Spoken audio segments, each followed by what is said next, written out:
한국이 이제 반도체 강국이라고 하는데 사실은 진정한 강국이 아닙니다. 최근 AI 인공지능 열풍이 반도체 업계에 지각 변동을 일으키면서 글로벌 시장은 시스템 반도체 중심으로 다변화하게 됩니다. 반도체는 주위에서 아주 흔하고 또 쉽게 접할 수 있는 기술인데요. 손안의 작은 스마트폰부터 자동차, 항공우주, 방위 산업에 이르기까지 오히려 반도체가 쓰이지 않는 분야를 찾기 힘들 겁니다. 이런 전자기기가 작동되기 위해서 첨단 기술이 집약된 반도체가 필요한 거죠. 그렇다면 반도체가 뭔지부터 알아볼 필요가 있겠죠. 이름에서 유추해 볼까요? 반도체는 전기가 잘 흐르는 도체와 전기가 통하지 않는 부도체의 중간 성질을 가집니다. 이런 전기적 특징을 띠는 반도체는 직접 회로인 IC칩의 형태로 디지털 기기에 쓰이게 되는데 전기의 온오프 기능으로 쓰이게 되죠. 점진적으로 발전한 선진 반도체 기술을 바탕으로 실리콘 웨이퍼 위에 올려진 복잡한 직접 회로 설계를 통해 CPU나 D램 등과 같은 첨단의 고성능 반도체 제품이 탄생됩니다. 반도체는 메모리 반도체하고 비메모리 반도체로 나뉘는데요. 메모리 반도체는 여러분들이 잘 아시다시피 램이나 그런 것들 포함하는 저장 장치를 얘기를 하는 거고요. 그 외에 비메모리 반도체 전체에서 거의 대부분을 차지하는 것을 이제 시스템 반도체라고 합니다. 시스템 반도체는 논리, 연산이나 계산 같은 거 여러분들이 잘 알고 계시는 인텔 CPU나 이런 부분들 다 포함해가지고 다 시스템 반도체라고 합니다. 반도체는 기능에 따라 메모리와 시스템 반도체로 구분되는데 정보 저장 기능의 메모리 반도체와 연산 스윙 기능의 시스템 반도체로 나뉩니다. 컴퓨터의 두뇌 역할을 하는 CPU나 기억 소자로 쓰이는 D램, SSD 등의 제품을 생산해내기 위해선 설계, 생산, 조립, 검사, 유통 등의 과정이 필요한데요. 이러한 환경을 흔히들 반도체 생태계라 부릅니다. 메모리 반도체의 경우는 설계부터 유통까지 전 분야를 종합적으로 갖춘 생태계를 유지하게 되는데요. 대표적으로 국내 기업인 삼성전자와 SK하이닉스가 메모리 반도체 분야를 장악하고 있죠. IDM이라고 해서 그 설계부터 조립까지 전부 다 한 번에 일어나고요. 거기는 이제 소품종 대량 생산입니다. 하지만 시스템 반도체는 다품종 소량 생산으로 들어가기 때문에 가치 사슬에 따라서 분야가 나눠졌다고 보시면 됩니다. 모든 반도체 기업이 이 공정을 다 해내진 않습니다. 메모리 반도체와 달리 시스템 반도체는 공정별로 분업화가 확실하죠. 팹리스는 뛰어난 아이디어와 기술을 바탕으로 반도체 칩을 개발하는 설계 전문 회사입니다. CPU 설계 단계에서부터 수십만 개의 소자들이 들어가가지고 논리적으로 구성이 되어야 하기 때문에 원래 반도체 공장에서 하던 일들이 팹리스라고 하는 설계 분야의 회사가 따로 분리가 됐습니다. 그래서 반도체 설계만 따로 하고 공장이 따로 있고 판매하는 데가 따로 있는데요. 공장만 제외한 반도체 설계와 반도체 칩을 소유하고 하는 이런 기업들이 바로 팹리스 기업입니다. 그럼 팹리스에서 설계한 반도체를 제조하는 회사도 필요하겠죠? 반도체 생산 시설인 팹을 보유한 파운드리 기업은 위탁받은 반도체를 생산하는 기술 서비스 회사입니다. 파운드리 기업은 수많은 팹리스의 생산기지 역할을 하죠. 반도체 회로의 선폭이 좁을수록 높은 공정 기술력으로 평가되는데 소비 전력은 줄이고 처리 속도는 빨라지는 차별화를 보이게 됩니다. 또 같은 크기의 웨이퍼에서 더 많은 칩을 생산할 수 있으니 가격 경쟁력도 높아지죠. 그렇기 때문에 미세와 공정 기술을 두고 거대 파운드리 기업의 경쟁이 더욱 치열해질 수밖에 없습니다. 21세기 한국이 반도체 핵심국인 것은 틀림없습니다. 전 세계 반도체 시장에서 한국의 점유율은 2위의 이름을 올리며 시장을 주도하고 있는데요. 우리나라는 메모리 반도체 분야를 장악했지만 시스템 반도체 시장에서 한국의 존재감은 부진합니다. 세계 점유율 3.3%에 불과한데요.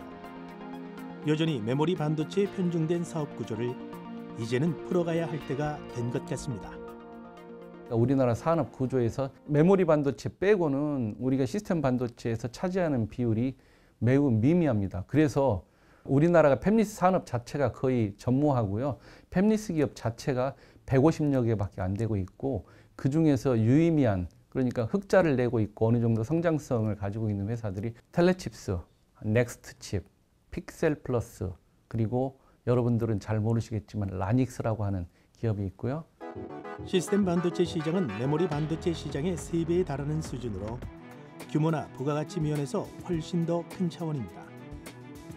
시스템 반도체가 미래 먹거리 산업의 핵심 부품이기도 하지만 무엇보다 주목해야 할 이유는 클라우드, AI 인공지능 등 4차 산업혁명을 이끌 중추를 담당하기 때문이죠. 2021년 세계 팹리스 시장을 살펴보면 미국이 점유율 68%로 1위이고 대만이 21%로 뒤를 이었는데요. 한국은 불과 1%에 그칩니다. 그런 와중에 취약한 국내 시스템 반도체 시장에도 최근 훈풍이 불고 있는데요. 인공지능 시대가 열리면서 도약의 기회가 코앞으로 다가옵니다. 그 흐름에 따라 최근 국내 NPU 개발 팹리스 기업에 전 세계 이목이 모입니다. 얼마 전 열린 세계 최대 가전정보 기술 전시회 CES 2024에서 국내 AI 반도체 팹리스 회사의 활약이 눈에 띄었는데요. CES에서 단독 부스를 열어 AI 반도체 글로벌 기업들 사이에서 저전력, 고성능 온디바이스 AI 반도체 기술을 선보이며 인베디드 기술, 로봇, 컴퓨터 하드웨어 3개 부분에 CES 혁신상을 수상한 기업입니다. 파편화되어 있는 온디바이스 AI 시장을 선점하기 위한 전략으로 고객사의 제품에 최적화된 맞춤형 솔루션을 제공한다는 전략을 제품으로 구체화해낸 거죠. 간단히 설명하면 그동안 AI 학습과 추론, 연산을 위해 대용량 데이터 센터나 중앙 서버, 인터넷 속도 등이 갖춰져야 했는데 온디바이스 AI는 이를 저전력으로 실시간 기기에서 바로바로 처리하는 혁신이라고 볼 수 있습니다. 온디바이스 AI라는 거는 AI를 지금까지는 데이터 센터에서 사용하고 있었는데 현재는 그 AI를 이제 조그만 말단에 단말기의 디바이스에서도 AI를 구동시키고 싶은 겁니다. 이유는 프라이버시라든가 또는 데이터 보안 문제가 있어서 데이터 센터까지 데이터를 보내기가 조금 어려운 부분들이 많은 거. 두 번째는 서비스의 반응 시간을 개런티할 수 없기 때문에 온 디바이스 안에서 이 개런티 시간 동안에 처리해서 만들어줘야 되는 어플리케이션들이 많아지고 있기 때문에 이런 요구가 있고요. 그 다음에 가격. AI를 실제로 서비스를 만들어서 구동시키게 만드는 총 비용을 따져보면 데이터 센터보다 디바이스 안에 반도체를 구동시킬 때가 가격이 싸다는 거예요. NPU 하드웨어 장치는 인공신경망을 구축하는 데 가장 중요한 인공지능 전용 프로세서입니다.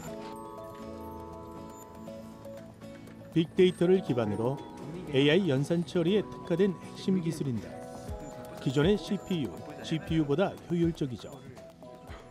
NPU 이제 뉴럴 프로세싱 유닛이라고 해서 인공신경망에 대한 알고리즘을 연산 처리해 줄 수 있는 하드웨어입니다. 하드웨어 프로세서인데 CPU는 예를 들자면 거의 존재하는 모든 수학적 수식을 다 처리할 수 있는 프로세서이긴 하나 그 효율이라는 게 좀 떨어지고요. GPU는 그래픽 프로세싱 유닛을 프로세싱을 하고 싶었는데 거기에 필요한 수식이 CPU보다는 작았습니다. 그 작은 수식들로 만들어진 프로세싱 유닛을 병렬로 만들어내면서 연산 처리 성능 스루풋을 극대화시킨 거고요. 근데 NPU는 뭐냐? 그래픽 프로세싱 유닛이 필요한 수식보다도 더 작은 수식을 AI가 요구했습니다. 그럼 거기에 맞게 작게 만들면 전력 소모와 정력 소모를 저감시킬 수 있고 퍼포먼스를 올릴 수 있고 제조 단가를 낮출 수 있다라는 이제 근본 이치가 있었거든요. 생성형 AI 시대가 도래하면서 저전력 온디바이스 AI 기술이 중요해짐에 따라 글로벌 AI 반도체 시장을 선점하기 위한 구체적인 전략 구상과 실천에 더욱 서둘러야겠습니다. 단 한 개의 이 반도체 가지고 이 다양한 고객들, 자동차, 공장 자동화, 가전, CCTV, 뭐 스마트 시티, 스마트 팩토리, 다양한 이제 그 엔드 디바이스를 만드는 고객사들이 있는데 그들의 니즈가 여러 개의 시리즈를 만들고 대응을 해 왔습니다. 근데 그걸 보고 4개 반도체를 동시에 만들게 된 겁니다. 이 구성을 가지고 여러 단말기 안에서 AI를 편하게 쓸 수 있다. 이런 거를 저희가 이제 예상하고 만든 게 된 건데 모든 어플리케이션을 대처할 수 없기 때문에 데이터 센터하고 온디바이스 2개가 이제 서로 보완적으로 시장을 장악할 거라고 봅니다. DXV1은 원칩 솔루션으로 싱글 카메라에서 최신 AI 알고리즘 연산 처리가 가능합니다. DX-M1은 16채널 이상 실시간 AI 연산 처리를 지원하는데 로봇이 사람의 팔이나 사물을 피할 때 유용하게 쓰이게 됩니다. 또 페이스 ID 알고리즘과 마스크 인식 알고리즘을 멀티 프로세싱하여 스마트 모빌리티, 보안 장치 등에 사용될 수 있죠. AI 서버용 DX-H1은 성능, 전력, 비용 효율성을 극대화한 제품으로 혁신적인 솔루션으로 각광받고 있습니다. 팹리스 자체가 이 시스템 반도체 생태계 내에서 설계 부분을 하고 있고 두뇌라고 보시면 될 것 같습니다. 이 두뇌 부분이 결국은 시스템 반도체 생태계 전체를 견인하는 역할을 하고 있거든요. 즉 팹리스를 많이 육성하면 육성할수록 파운드리도 똑같이 성장을 할 수가 있고요. 이 파운드리는 또 좋은 고객을 갖게 되는 거기 때문에 결국은 선순환 생태계가 조성이 될 수 있습니다. 정부와 민간 기업의 적극적인 투자와 기술 혁신이 잘 이루어진다면 메모리뿐 아니라 시스템 반도체까지 국내 테크 기업이 주도할 수 있을 겁니다. 파운드리와 이제 그 팹리스는 파트너죠.